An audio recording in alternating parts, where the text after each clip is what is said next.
Next up, we have got the health team, and the health team is going to be talking to us about self care revolution for heart based leaders. That statement is super loaded, and I cannot wait to just hear what these amazing ladies are going to share with us. Health has become such an important aspect now of our lives. It has always been, but I think the pandemic has just exacerbated the importance or just made it more, in our particularly mental health. So I'm hoping there's going to be some stuff on mental health. And this pillar is led by Helen. But I'm going to hand to Dr. Maneli. I'm handing over to you. The health team, over to you. Thank you very much, Tato, and greetings to everyone once again. The health pillar has, in the past year, had embarked in an education spree or webinars where we talk about self-care.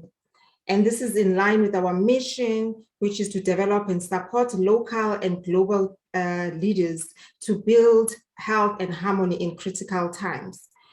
During the current pandemic of COVID-19, as Tato have said, the self-care has become so important.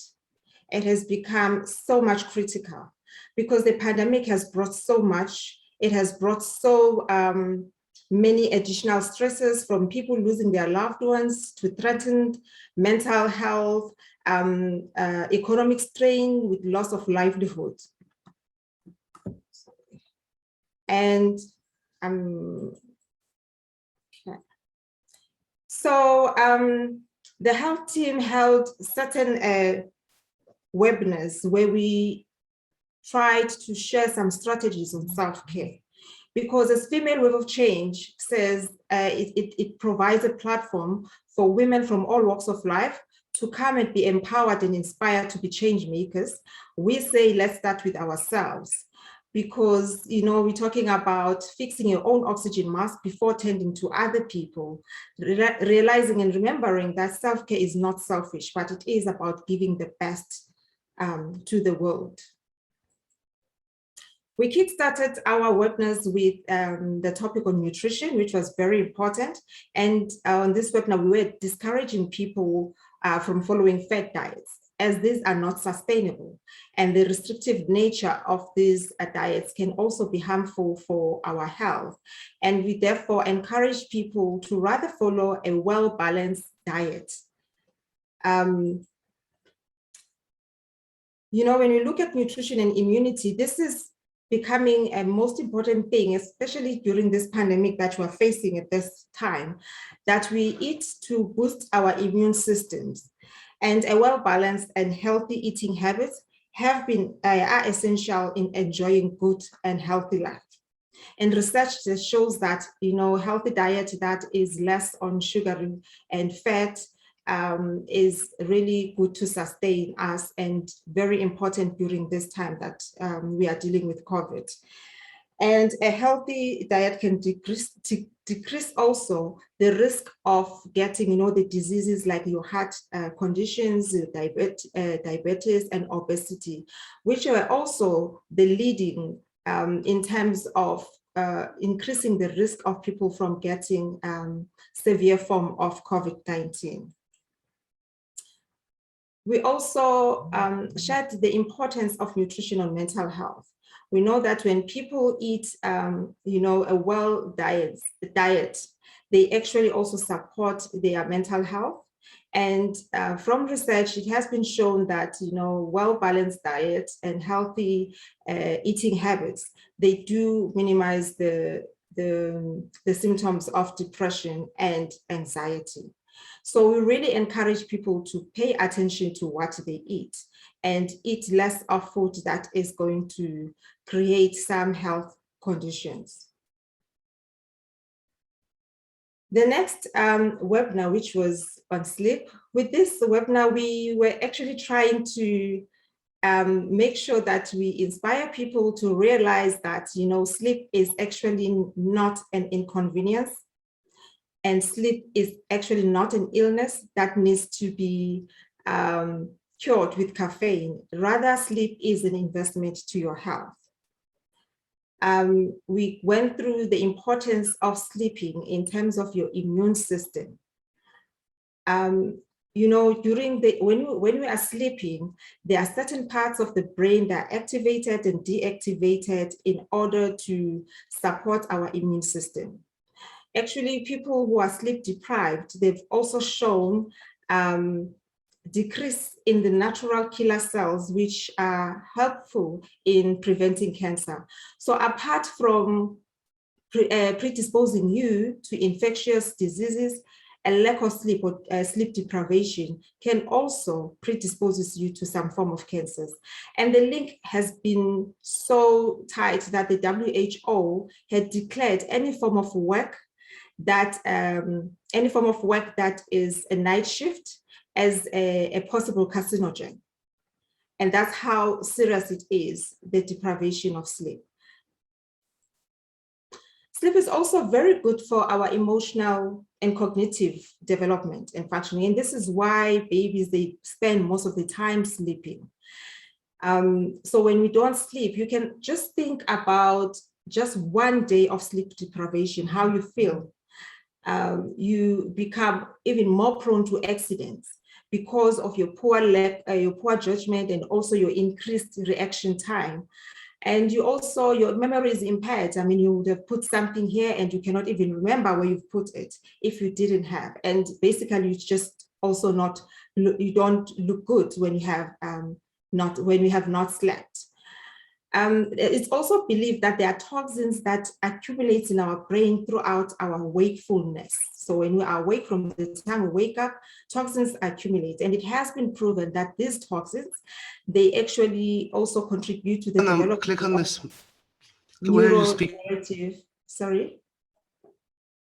neurodegenerative disorders like your Alzheimer.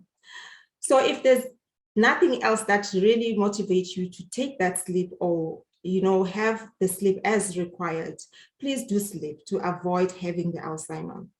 And other people will tell you that I can afford to sleep 4 hours and I'm capable and that's enough for me. And I think we're here to tell you that you have not met your best yet.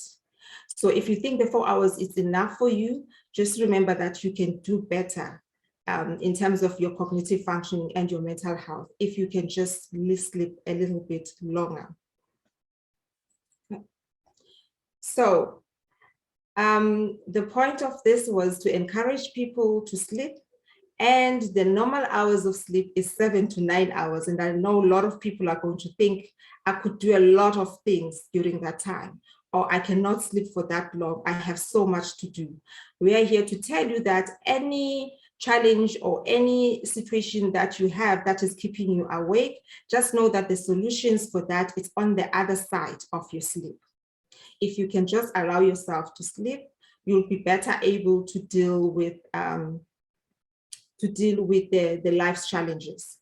If I can make an example also of the narrative that if you have been awake for 19 to 20 hours straight out without sleep, you are actually an equivalent of someone who is legally drunk. Now, coming back to us, we cannot take the world or take the social challenges in that state. Now, can we?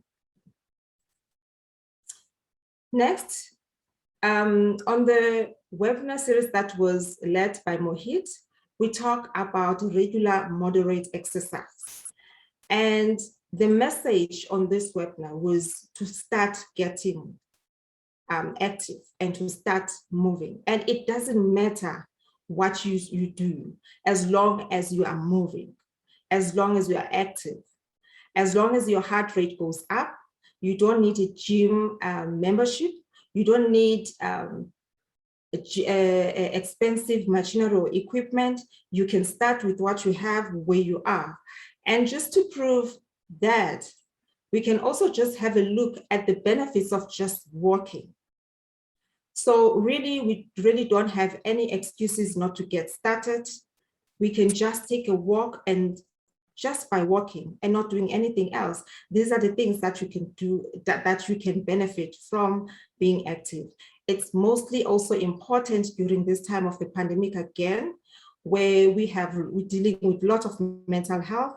You know, exercising has been shown to relieve some of the stress and help people to adjust to situation and be more agile in dealing with challenges.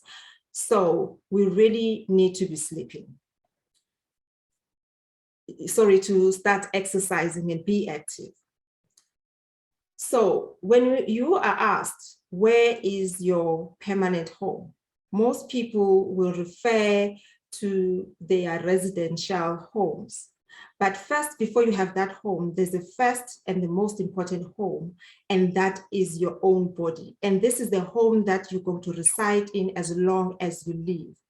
And people will always take care of their residential home and do some renovations and when it's needed, but they tend to want to outsource taking care of their own permanent homes, which is their bodies.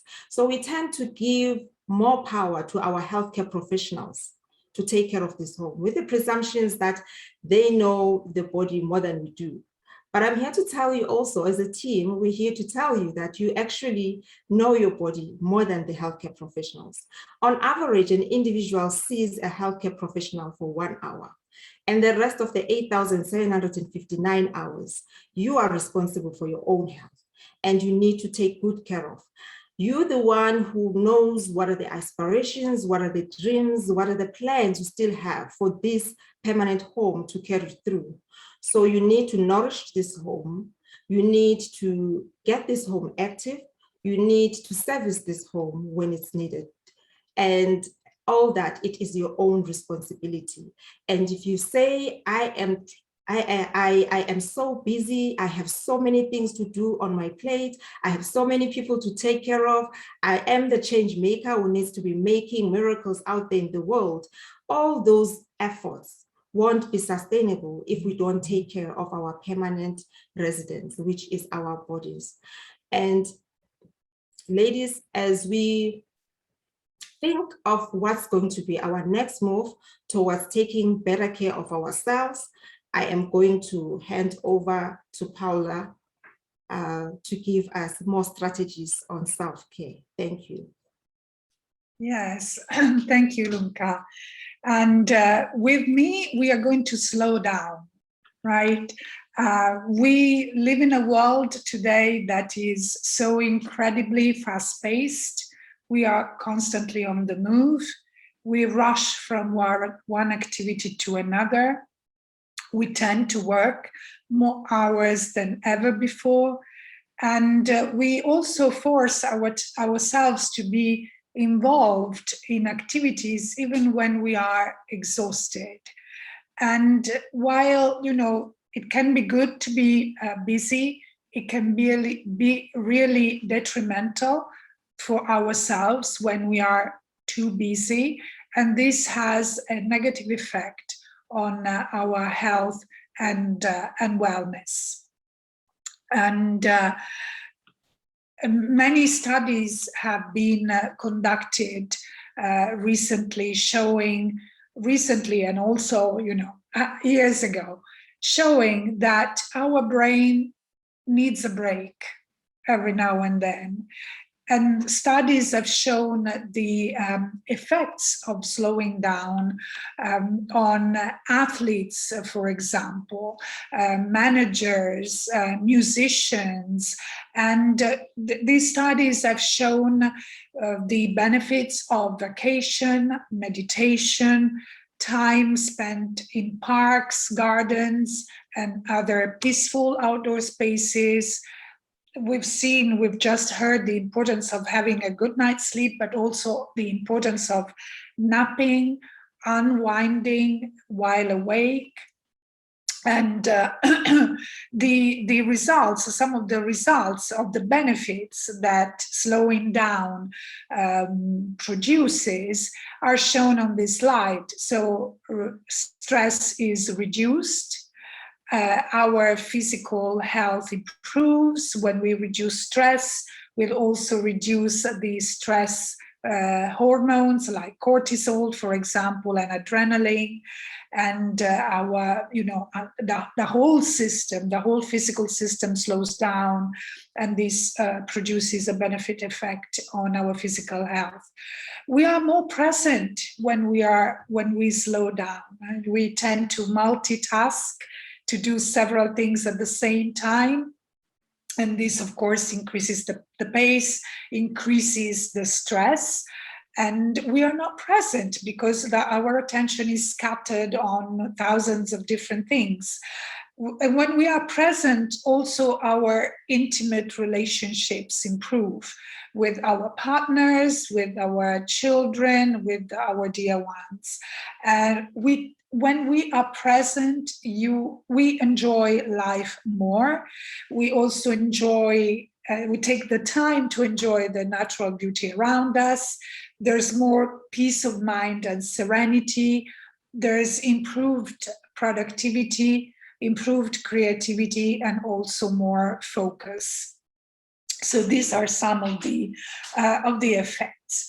And in the workshop that we have organized as a health pillar, we focused on two main ways to to slow down. And one of these ways, both of these ways, produce really life-changing results, because as we know, all changes at all levels, including our health and our mental health, have to start from inside us. So these two ways are our breathing, so our breath, and our mind. So breathing, it's very simple. You just need to slow down your breath. There are several techniques, but a very special technique, very easy, that you can use throughout the day to have, as I call them, breathing breaks, is to count from 1 to 4 slowly when you inhale, and from 4 to 1 when you exhale. And you do this for, 3-4 minutes. You can do that in the morning, during, a lunch break, and then sometime in the afternoon.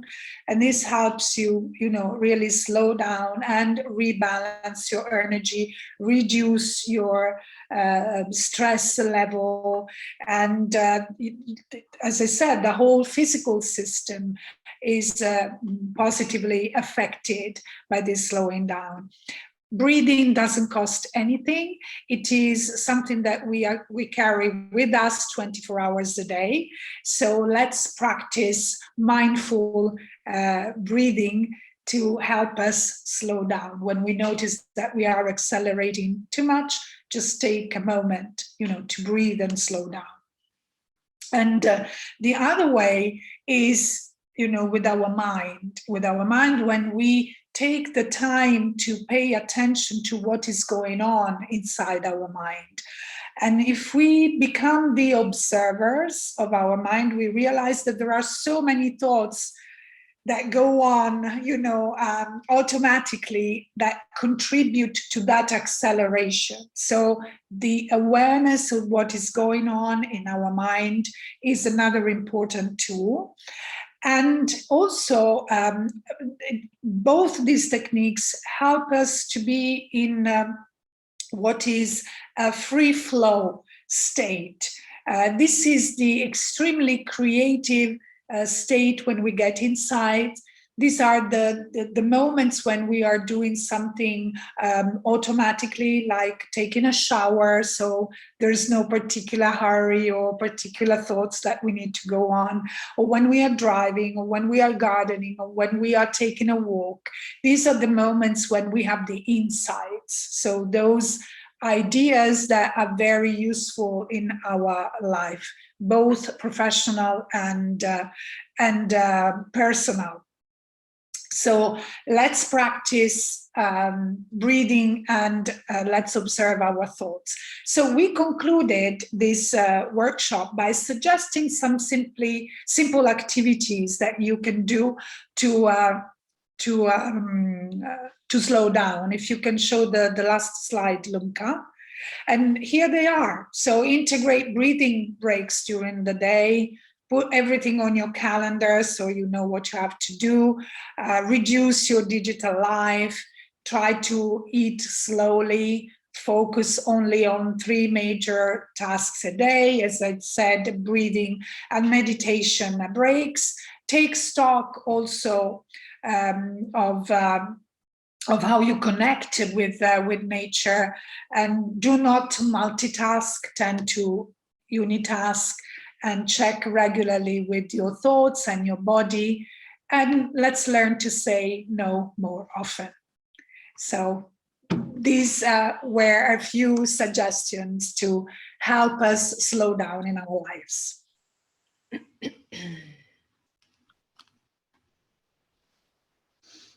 Excellent. Thank you so much, Paula and Lumka.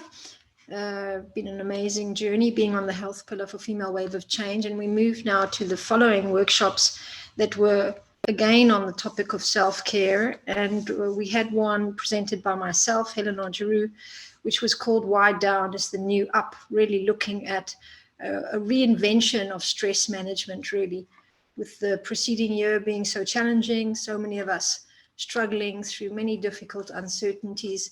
We realized that there is nothing but a great process of transformation ahead of us in the way the world is now unfolding. And of course, when it comes to such uncertainty and health crises like the ones we've all been living through, we are sitting with so much adversity and so much stress. So we needed to really rethink how we manage stress. And this workshop that was presented was really around how we need to acknowledge the value of change and the true power of transformation that comes when we take a descent into a kind of downward spiraling, where perhaps we might get very depressed, we might lose out on a lot of opportunity that we had before, we start having money issues, we start having a lot of concern about the future as we all experience this. We really ruptured the status quo. And in that time, we were all faced obviously with this foreign element, and really needed to work with our resistance and our resilience to come through this chaos. So this workshop was dealing very much with the reality that going down sometimes, like in the last year, is actually a very important process for the whole of humanity and the whole of our evolution as a species to be able to evolve into higher emotional intelligence, to be able to take more care of each other, to think more seriously about how we use our resources on the planet, to rethink the way we work. All of this has been revisited and rearranged in the last year. So this chaos really brought us into a transformational idea thinking process. And we are still busy, I believe, with this integration. And this current stress management workshop then talked about how this process of change is something we need to get aligned with. Next slide, please, Lumka. And as we proceeded with this workshop, we started to understand that there is a very powerful and fascinating way to actually generate positive stress adrenaline. And in the presentation, we discovered this phenomenon of what is called eustress, which is a positive way that the body-mind system begins to produce adrenaline for a higher goal, very much like the growth mindset that was discussed previously and mentioned many times over the years with great research showing us that we can see a challenge and a downward spiral or a descent or a difficult time, a chaos, a transformational period as a true opportunity for growth and evolution. But this is, of course, very challenging, and we need to still work with our various systems to be able to learn how to change stress from something distressing, which normally could be unpleasant, depletes our energy, perhaps even disrupts or decreases our overall performance, and transform it into something positive and energizing. And there were tips given in this workshop on how to do that. For example, when one focuses on a long-term goal or maybe a new skill that you wish to learn, when you're in a very difficult time in life and you perhaps learn to speak a new language, or you go and study again, or you start reading that book you've always wanted to read, or you start writing that book you've always wanted to write, it starts to redirect the adrenaline of the stress hormones that you would normally be generating in a stressful environment, and starts to channel them into a positive pathway. And this is really what eustress is, and what the workshop covered mostly. Last slide, please, Limka. For this workshop, we managed to complete then this rethink on stress management, and moved then on to Dr. Selena's work, which was really a very focused, sophisticated presentation on toxicity and emotional toxicity as a specific topic, was something that she began to explain in very interesting ways. We actually learned a lot about something called an encryptor, which is really a way that we can start to form or process toxicity in the body on an emotional level, and that actually can disrupt our well-being. And of course, with Dr. Selena, she really managed to share some of her intellectual property in this workshop at the deepest level, to explain how to unlock, unveil, and unleash many different ways that these encryptors lodge themselves inside of us. And there were some very practical tips given around how to look at suppressed memories and emotions, how we need to unpack a lot of baggage we have in order to free ourselves of emotional toxicity. We need to maybe change our relationships with ourselves, with other people, with our careers. We have to reevaluate a lot of the unconscious blockages that we have inside of us that could be exposing us to toxicity, and also then visit these emotional responses that are linked up with those. We went even more into depth about emotional depletion in this workshop with Dr. Selena. She talked about very specific phrases like internal stoppage and numbness, and how we need to manage ourselves emotionally in a much more profound way in order to be healthy. We also learned about something called flatlining, which is a kind of way of freezing yourself emotionally. And of course, as women, we need to be very aware of how we might actually disconnect a lot from our feelings. And things can get very heavy, very challenging, and very threatening for us, because we have so much emotion and so much to manage. And so there were some great tips on how to work with these kinds of coping mechanisms and make them more healthy for our functioning. We looked at emotional intruders, things that sit inside of us that affect us, and also the outcomes of this whole workshop was really to be able to shift the mood, to look at one's response to stressors, to work on one's character, and to manage emotions. And today we have the great honor of having some of the guests that were in these workshops sharing their personal testimonials with us. Very exciting moment to be able to give the floor to these lovely ladies that experienced these workshops with all of us, and all the great people on the health pillar stand united to share out this very important message that we need to really diversify and upgrade our self-care from now on going forward. And I hand over then to the ladies who will explain to us how they did that from following these health pillar workshops. Next slide, please, Lumka. I think our first testimonial speaker is Mama Yvonne. And if you're around, Mama Yvonne, would be lovely to hear from you. And Dr. Selena, if you have a few words you'd like to share about your presentation, maybe you can give us a few minutes just to say hi. I see that you're back on the call here. And then we'll also hear from Patty Washington. Mama Yvonne.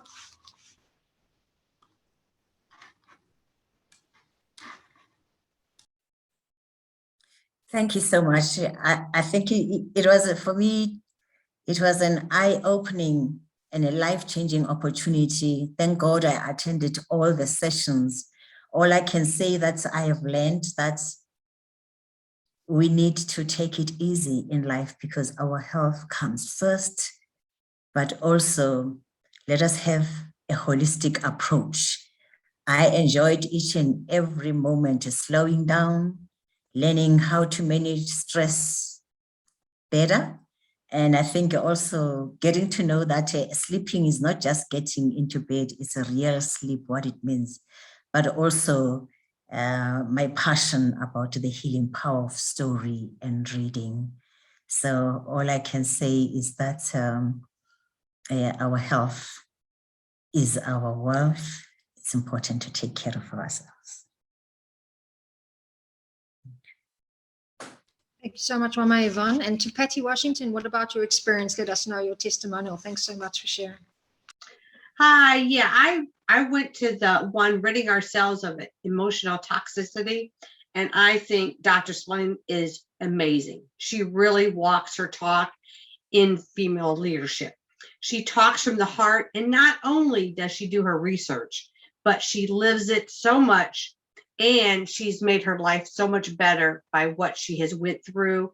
And she didn't stop there. She went ahead, and after she went through all the stuff, healed herself, she also is teaching all of us. And she really shows her passion when she does a workshop. And I love, the ridding ourselves of emotional toxicity.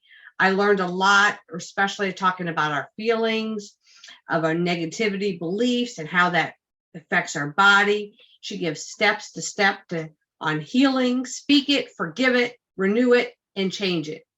And I am so glad to be a part of Female Wave of Change, because we have these amazing speakers that come in to really help all of our lives. And I'm just really thankful that they're here and doing that. Thank you. Thanks so much, Patty Washington. And over to you, Dr. Selena, for the closing feedback on your great workshop and really the whole health pillar contribution.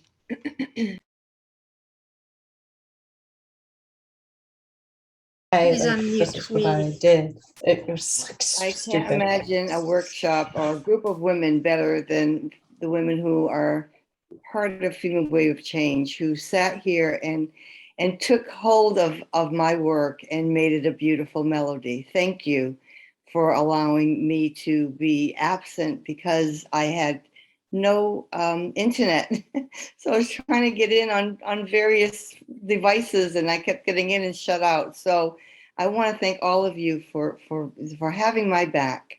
Thank you, Patty and Mom Yvonne, for your wonderful words. And yes, I'm not going to keep us. Hellenique, you absolutely did a glowing job of my work. I appreciate every word that you mentioned. So let's always remember to look at what's holding us in and holding us back.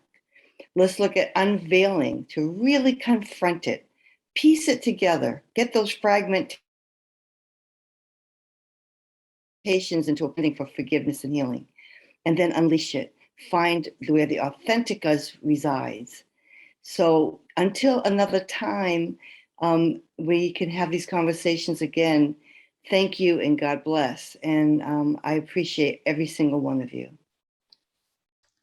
Excellent. Thanks so much to an amazing team, Health Pillar and Female Wave of Change. Your inspiration and vision for the future inspires us all. Thank you to the previous team leader, Lunka Manili, and to all the great people that have been participating with us. And going forward, we look forward to more and more responsible self-care. Back to the organizers. Thanks for everyone.